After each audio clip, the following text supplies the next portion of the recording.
তিস্তা প্রকল্পটা এই এলাকার মানুষের একটা প্রাণের দাবি।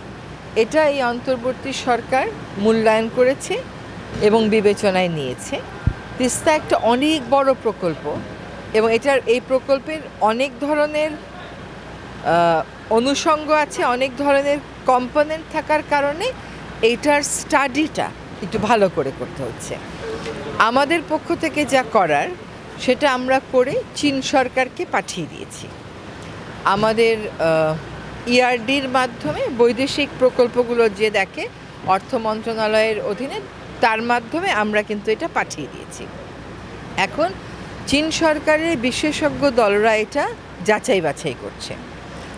যেহেতু এই প্রকল্পের প্রকৃতিটা বেশ কঠিন এবং অনেক দিন ধরে করতে হবে, কাজে এটা যথাযথ যাচাই বাছাই করে প্রকল্পটা চূড়ান্ত করা হবে। আমাদের পক্ষ থেকে চূড়ান্ত করে আমরা পাঠিয়ে দিয়েছি, যেটা আমি বলেছিলাম যে আমরা পাঠিয়ে দেব। এখন এটা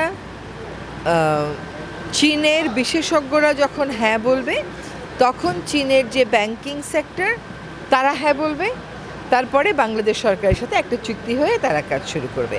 আমার আজকে আপনাদের এখানে আসার কারণই হচ্ছে চীনা যে দূতাবাসের রাষ্ট্রদূত আছেন তিনিও এখানে আসবেন। আমরা একসাথে আবার একটু প্রকল্প এলাকাটা দেখব।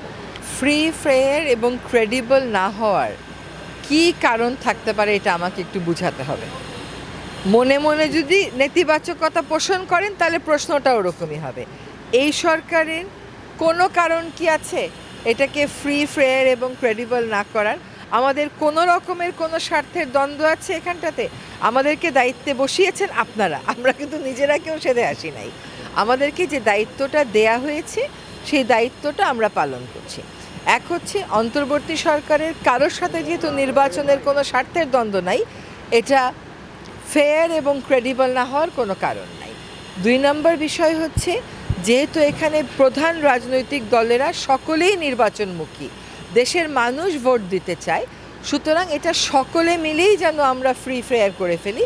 একটা নির্বাচনের মধ্যে যদি ভিন্ন কোনো এলিমেন্ট ঢুকেও পড়ে, ধরেন কোনো একটা এলাকায় ব্যক্তি স্বার্থে কেউ একটা গণ্ডগোল করলো, এটা সরকারের পাশাপাশি প্রশাসনের পাশাপাশি জনগণেরও দায়িত্ব, ভোটারেরও দায়িত্ব সেটাকে প্রতিহত করা।